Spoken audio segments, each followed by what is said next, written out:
Welcome to the quick hitter version of the Mike Wise Show from Pure Hoops Media. In this featured discussion from part 2 of our 4-part series on the North Carolina basketball family, our panel of George Karl, George Lynch, and Matt Doherty tell my producer and co-host Bruce Bernstein that certain other schools say they have a basketball family, but it doesn't compare to Dean Smith's family. It's real to this day. I'm 59 years old. I finished playing there in '84.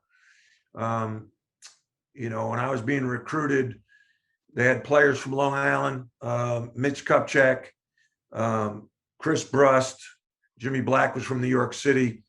And I remember after my first year, I think it was, Mitch had a camp on Long Island at CW Post, which was about 20 minutes from my house.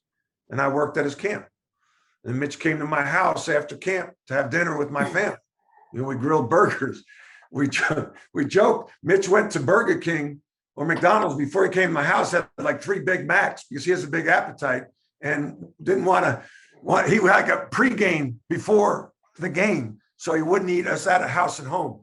But my relationship with Mitch Kupchak is probably as tight as it is with Michael Jordan and Jimmy Braddock and Buzz Peterson, guys I played with.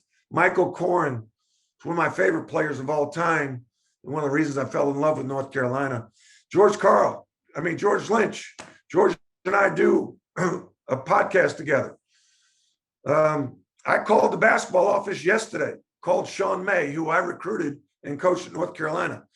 There's a player that was, having some problems, and I called for him, that player who I never even met. The Carolina family is real, and I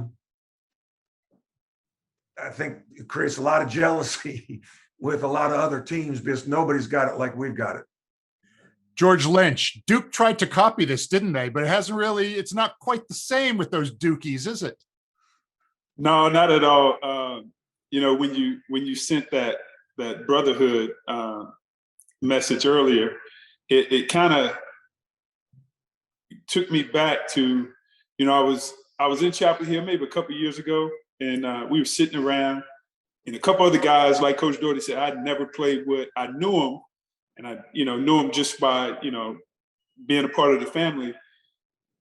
The conversation came up. Oh, Duke is doing this brotherhood thing, and it kind of embedded in me that the family that we started years ago, like Coach Doherty and Coach Karl said back in the 60s, being a part of the family, and other teams want to duplicate us by calling themselves the brotherhood and the gang or whatever words they use. I think we are truly a family. And it started back when you first came on campus as a high school senior or junior. And Coach Smith said, look, these are the guys that's going to take you out.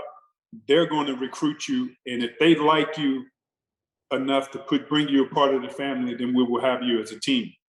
And he was true about it. I remember coming in as a high school senior, highly recruited, like Coach Doherty said. Everybody's McDonald's All-Americans. King Rice, Rick Fox, Kevin Madden took me around, and they kept mentioning this is a family, Luckily enough, they liked me enough that they wanted me to be a part of the family.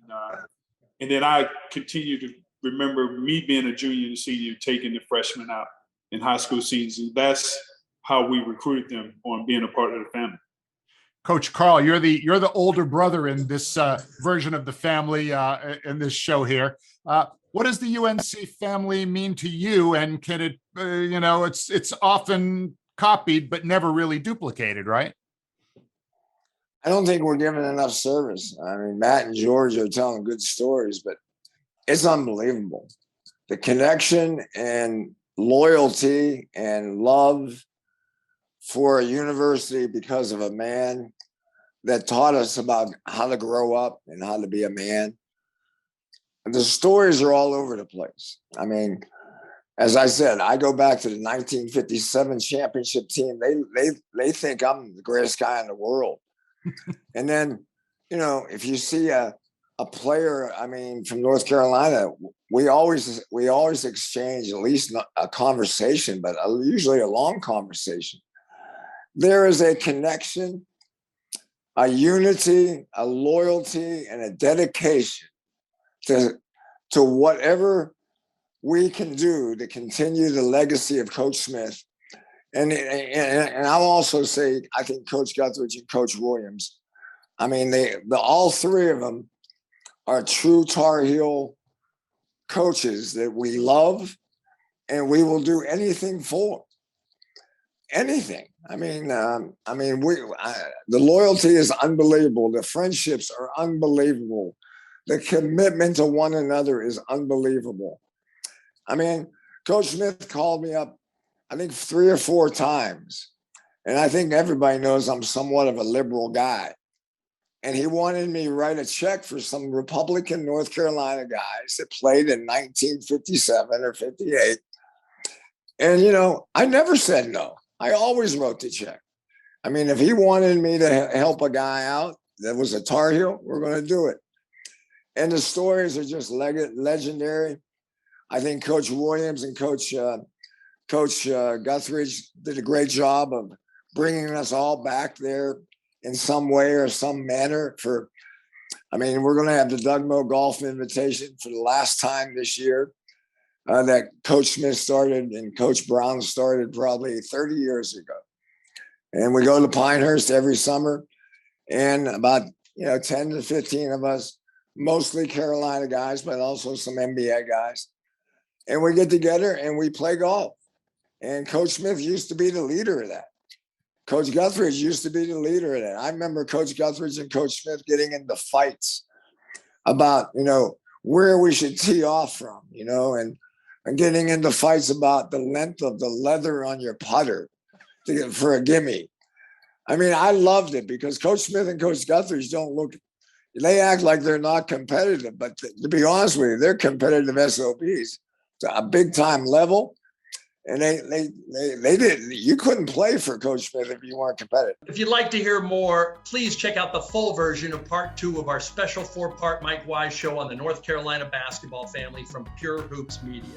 You can also check out some video segments on the Pure Hoops Media YouTube channel.